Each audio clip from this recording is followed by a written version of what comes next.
একটা শহরের রেল স্টেশনে একজন ভিখারি থাকতো। সে প্রতিদিন স্টেশনে আসা যাওয়া করা যাত্রীদের কাছে ভিক্ষা চাইতো এবং সেভাবেই তার পেট চালাতো। একদিন সে যখন ভিক্ষা চাইছিল তখন হঠাৎ সে একটি লম্বা সুসজ্জিত লোককে দেখতে পেল। ভিখারির মনে হলো, এই লোকটি তো অনেক ধনী মনে হচ্ছে, তার কাছে চাইলে নিশ্চয়ই ভালো কিছুই পেতে পারি। সে লোকটির কাছে ভিক্ষা চাইতে লাগলো, কিন্তু ওই লম্বা লোকটি বলল, তুমি তো শুধু চাইছো, কখনো কি কিছু দাও? ভিখারি বলল, সাহেব, আমি তো গরিব ভিখারি, কারোকে কিছু দেবার মতো কিছুই আমার নেই। লোকটি বলল, তাহলে যদি তোমার কিছু দেবার মতো না থাকে তাহলে তোমার কিছু চাওয়ারও কোনো অধিকার নেই।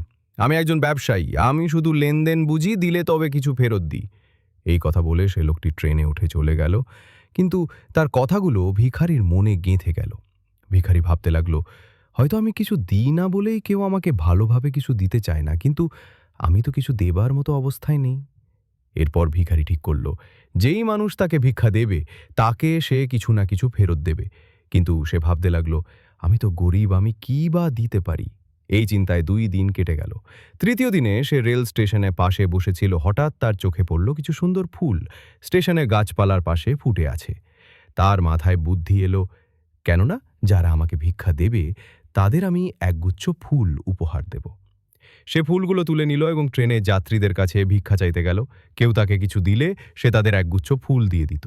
লোকেরা অবাক হয়ে সেই ফুল নিত আর খুশি হতো।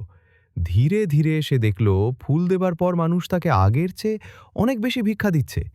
এভাবে প্রতিদিন সে ফুল তুলে আনত এবং ভিক্ষা চাইত। কিন্তু যখন তার ফুল শেষ হয়ে যেত তখন কেউ তাকে আর কিছু দিত না। একদিন সেই লম্বা লোকটি আবার একটি ট্রেনে উঠে বসেছিল। ভিখারি তাকে দেখে ছুটে গেল এবং বলল, আজ আমার কাছে আপনার জন্য কিছু আছে, এই ফুলগুলো। আপনি আমাকে কিছু দিন, আমি আপনাকে ফুল দিব। লোকটি কিছু টাকা দিল আর ভিখারিও তাকে কিছু ফুল দিল। লোকটি খুশি হয়ে বলল, আজ তুমি সত্যি এক ব্যবসায়ী হয়ে উঠেছ।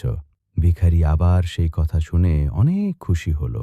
তার মন বলল, আমি সত্যিই ব্যবসা করছি, আমি আর ভিখারি নই। সে আকাশের দিকে তাকিয়ে চিৎকার করে বলল, আমি ভিখারি না, আমি একজন ব্যবসায়ী, আমি বড় হতে পারি। লোকেরা তাকে দেখে ভাবল, ভিখারির মাথা গেছে বুঝি। পরদিন থেকে সেই ভিখারিকে আর রেল স্টেশনে কেউ দেখতে পায়নি। 6 মাস পর সেই একই রেল স্টেশনে 2 জন স্যুটবুট পরা লোক ট্রেনে সফর করছিল। একজন অন্যজনকে বলল, আমাকে চিনতে পারছেন? অন্যজন বলল, আমার মনে হয় আমরা এই প্রথম দেখা করছি। প্রথম ব্যক্তি বলল, না, এটা আমাদের তৃতীয় সাক্ষাৎ। আমি সেই ভিখারি যে একবার আপনাকে ভিক্ষা চেয়েছিল এবং আপনি বলেছিলেন কিছু না দিলে কিছু পাওয়ার অধিকার নেই। লোকটি অবাক হয়ে বলল, ওহো, আমি এখন চিনতে পারছি, তুমি সেই ভিখারি। প্রাক্তন ভিখারি বলল, আজ আমি ফুলের একজন বড় ব্যবসায়ী, যাত্রার কাজই এই শহরে যাচ্ছি। আপনি আমাকে লেনদেনের প্রকৃত নিয়ম বুঝিয়েছিলেন, যা দিয়েছি তাই ফিরে পেয়েছি। তিনি আরও বললেন, আমি ফুল বিক্রি করে যা আয় করেছিলাম তা দিয়ে অনেক ফুল কিনে ব্যবসা শুরু করি। আজ সেই ব্যবসা অনেক বড় হয়েছে। দুজনেই খুশি মন নিয়ে ট্রেন থেকে নামলেন এবং নিজেদের ব্যবসা নিয়ে গল্প করতে করতে চলে গেলেন।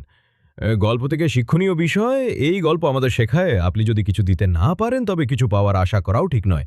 জীবনে বড় হতে হলে আগে নিজের চিন্তা ও আত্মবিশ্বাসকে বড় করতে হয়। নিজেকে ছোট ভাবলে আপনি চিরকাল ছোটই থাকবেন। সফলতা আমাদের চিন্তায় লুকানো থাকে। নিজের আত্মসম্মানকে জাগিয়ে তুলুন, নিজের ওপর বিশ্বাস রাখুন, আর দেখবেন আপনার জীবন বদলে যাবে। ভিডিওটি ভালো লাগলে লাইক, কমেন্ট, শেয়ার এবং ইউটিউব থেকে দেখলে সাবস্ক্রাইব করুন এবং ফেসবুক থেকে দেখলে ফলো বাটন ক্লিক করে আমাদের পাশে থাকুন। ধন্যবাদ।